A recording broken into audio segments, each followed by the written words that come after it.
Hello everyone, I'm Escambia County Sheriff David Morgan. We're doing a couple of simultaneous interviews here in response to a press conference that was held this afternoon in Escambia County, reference to the missing person, Miss Jadekiss McNeal. And so we're going to try to answer some of those questions. We're Facebook Living, but we also have members of the media here from Channel 3 and also from the Pensacola News Journal.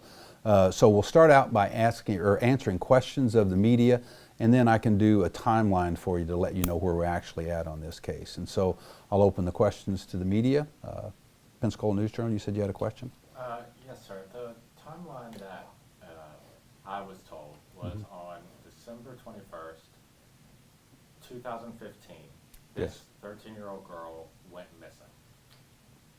And then I was told on New Year's Eve, that same year, 2015, they found a bag of clothes on her home's front doorstep. And a bag, and in it was clothes and multiple cell phones. And I was told those were the exact clothes that she was last seen in 10 days earlier on December 21st. That those clothes were then taken, I guess, to the sheriff's office, to an investigator, I was told. And I guess the deputy saw the clothes and nothing ever came of it. Now, I don't know. I don't think I was told if the sheriff's office accepted them or turned them away. It was more of a, we don't know what happened there. Nothing happened. And now, and I just want to make sure that's the same thing, or is not true, or is true, or see what you have to say. Well, and again, the point to trying to clear some of this up is not to be so much accusatory, but again, to clear the air and get the timelines down. So I'll step through the current reports that we have to make sure that we get the timeline. Part of what you said is accurate, some of it's inaccurate. Now that's very common with people when a story is told and retold and retold and retold. As you well know, we do a thing in law enforcement to show eyewitness accounts. I don't know if you've ever been through this drill where you'll take 10 people from a class and we'll hand you a 3x5 card, and it normally describes an accident. That you're standing on the corner facing north of Palafox and Garden Street, whatever it may be. You just pick a couple of streets. A blue Chevy's coming east from the east to the west, and there's another one coming from the north to the south, and they collide in this intersection.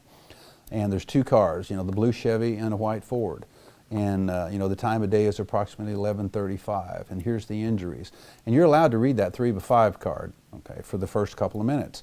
And then we take the card away from you, and we bring the next student in who's been waiting outside. And you must, from memory, tell this student what you remember reading on the card. Nobody ever gets to see the card again. And we step through this, and usually we use 10 students. The class, by the way, is in stitches at the end of this exercise because the last time that story is relayed to the 10th student, it bears no resemblance to what occurred because what you've read on the card. And so we use that to tell folks in police work, for folks to be very wary of quote-unquote eyewitness accounts, because once you've told this story a few times, you will unconsciously embellish that story, and that's what's occurring here. So according to our reports, you are correct. It was in December of 2015 when we first got the date came from her grandmother, Frances Mosley, and we actually took the report on 3/15 of 16. So she had been missing approximately 3 months. They think that she was missing on 12/21 of 15, and then we get the call to take a missing persons report in March of the next year, so approximately 3 months. What I have been told by our investigators is that this came to us from her grandmother, Miss Frances Mosley, and this was after a visit from the Department of Child and Family Services, who were doing a welfare check on Jada. So 3 months had elapsed before we get the first call on the young girl being missing. Now what we do at that point is we do all those things that we're required, entering Jada's name, her description of who she is, age, height, weight, last known location, and that's entered into our national databases. We also advise the National Center for Missing and Exploited Children. They're also drawn into this because they also are a nationwide organization that puts photos of children out and helps us locate them. So she was entered into the database and all that was done. No clothes at any time were taken. What you ask about the clothes, we'll go forward now. We'll go to 2018, by the way. All right, now remember, she came up missing in 2015. In 2018, we get a call at the desk from Mr. Williams, and one of our officers goes to meet him, and he reports that he has clothes that Jada was wearing the day that she ran away. So we get this call on 8/12 of 18 is when we get this call, that he says he has a bag of clothes that he got from Miss Mosley, Frances, her grandmother, that Jada was supposedly wearing the day that she came up missing. And in this bag of clothes was also, I think, 3 cell phones that he reported to us that was clothes that she was wearing the day she was missing, and that the cell phones belonged to her. Now, our officer took possession of those. He left them actually on the car, and went back and contacted and spoke to Faye Mosley and asked about the bag of clothes and the cell phones. And she related to our officer that those were clothes that were just basically in the house. She had washed the clothes and put them in a bag with 3 cell phones that she thought or knew that belonged, again, to Jada. Now, again, this is 3 years later, approximately, when we get this, actually over 3 years, that we get this information. So where you're hearing, that this was within days of her missing, that's just not true, not according to the reports that we have taken and the responses we've made with the family. Okay, so just to be clear, on December 21st, 2015, you're saying that no one reported the child missing? That is correct. To the Escambia County Sheriff's That Office. is correct. You were also saying that not that many days later, back in 2015, the Escambia County Sheriff's Office never received a bag of clothes. That happened in 2018. That is correct. That is correct. At the time of her missing, she was considered a runaway. Can you kind of explain how you determined that? That was the statement that we took from the grandmother. The grandmother was asked, why haven't you reported her missing? And her grandmother related to us, according to our reports, that she's a chronic runaway, that she runs away all the time, but she always comes back. And so she didn't think much about her being missing. So that's why she didn't report it. And how do you go about investigating runaway cases, just to explain to people? Well, pretty much just what I said. Now, we also will canvass neighborhoods. So what we do, let's say you called today and say your child is missing. We will go out, and depending upon the age of the child, again, the background, has your child been missing before, etc. We will also notify local areas to help us, either the Klaus Kids Foundation, many times the National Center for Missing and Exploited Children. We'll run this whole gamut if there's a sense of urgency there. In this case, with her being missing for 3 months, what am I going to look for? This is like me today. We're working a homicide case, but we know that the individual has been there for some time. Am I going to start canvassing the area today looking for witnesses? We don't know how long the body's been there, etc. And so the case was cold to begin with. So in this case, you literally run what we call a checklist. What do I do here on getting her on databases, last known locations? Did we get any reports from teachers? Even our folks in Crime Stoppers, will review some of their material. Did we get any calls on a missing child? Did you see her anytime around that time frame? It's sadly, you're so far behind the power curve on that. About the only thing you can do is just step through a checklist. The case is cold. And when it goes, it's been several years, how do you guys handle that investigation still? A missing child is much like a cold case on a homicide. You never close those cases out until there's some conclusion of a body is found, or you find hopefully the individual still alive. But every year there's an annual review of that case. We search the DNA databases, etc. And that's why it's frustrating for us, because the last thing we did with this family to close the loop on running the checklist is we've been trying to get one of them to give us a DNA sample so we can make that also part of our package of trying to find her. We just found out, recently, within the last few months, that the family had left the local area. They live in Jacksonville now. So we've been trying to call their phone number. We've sent letters to their address, and finally certified letters that that would give us the information on where you've moved to.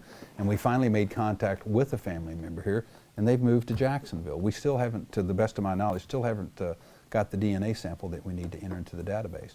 That way, unfortunately, if someone's found deceased, or if you're incarcerated somewhere and they do a DNA sample, we would at least know that it's Jada.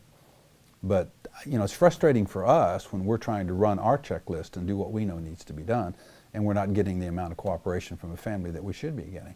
I mean, I appreciate their anxiety, I appreciate their angst and what they're doing.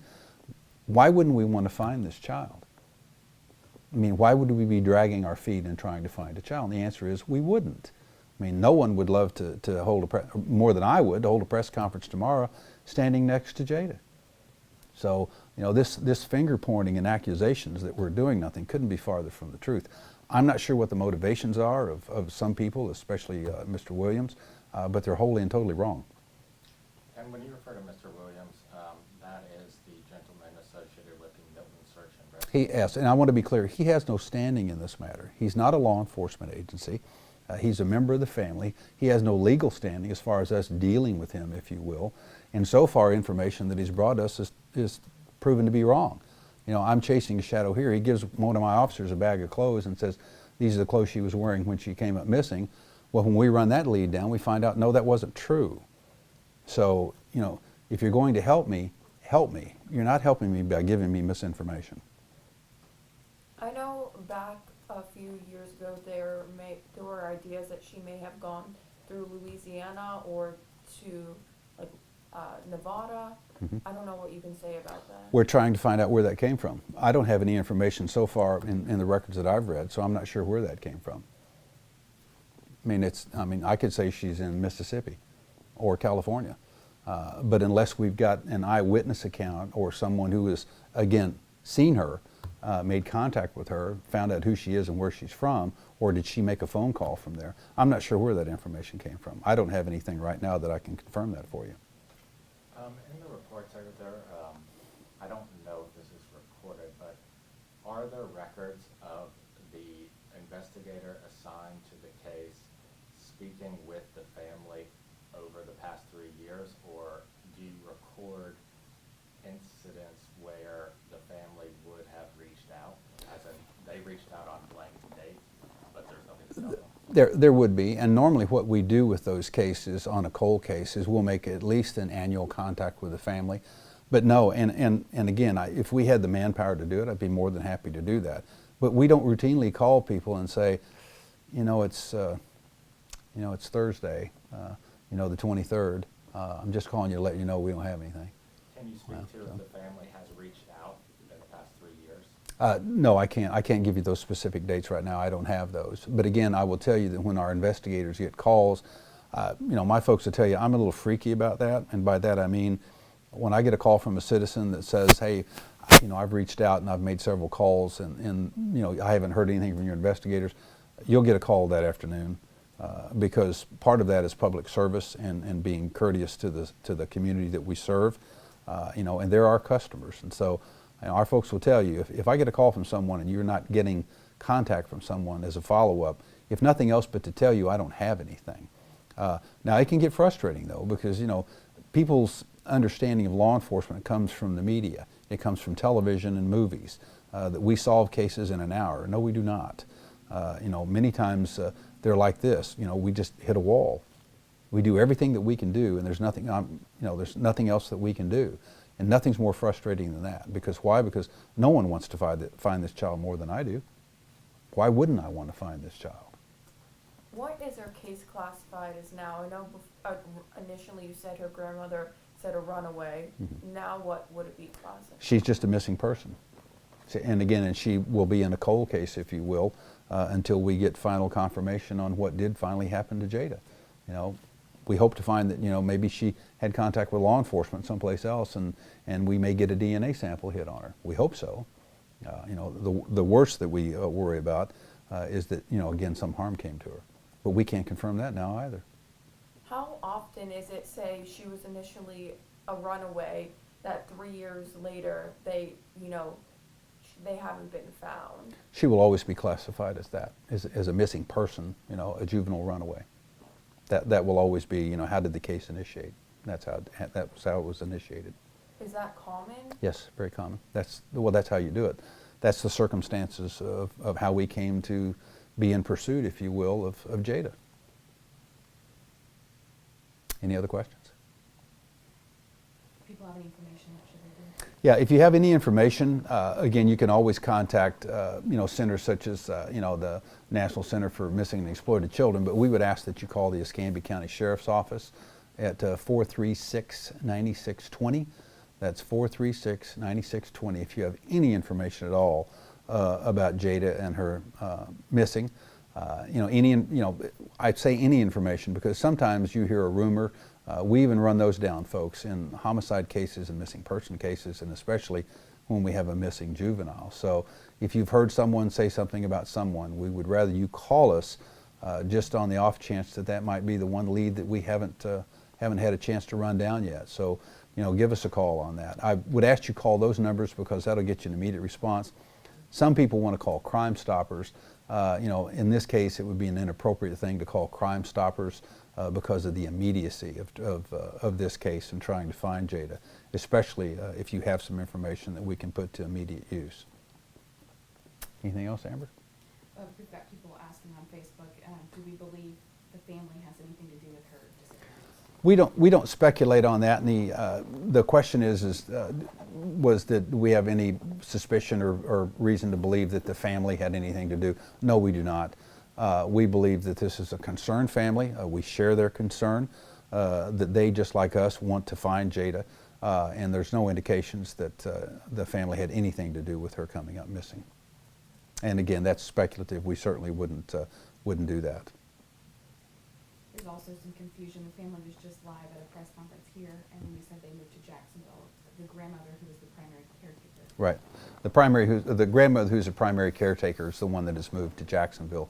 There are still family associated members here in Escambia County. The grandmother was the one who actually was there in the home when we took the initial report of her being missing, and so that may be some of the confusion. I would also say with the press, it's a little irritating to us in law enforcement that how this came to us today. If someone was really concerned about Jada, why didn't you come and talk to me before you went to the media? And the quote-unquote veiled threat of going to the NAACP, you can go to the NAACP, you can go to anybody you'd care to go to. This is like the old threat, I'm going to call my congressman. Okay, call your congressman. The only thing you're going to do is pick up the phone, call me. And I'm going to have a very calm and rational discussion with them like I'm having with you. If they think that those organizations can assist us in any way in locating Jada, please do. But if there's some veiled threat there, that there's some pressure that would be put on me or the Escambia County Sheriff's Office, you're threatening the wrong guy. Who made threats to go to the media or other? Well, they did go to the media. They had a press conference this afternoon, and in the conference there was the thing that we're going to call the NAACP. Again, if you want to do that, please do. It doesn't bother me. Anything else? Any other questions? All right, everyone. Thank you very much for tuning in.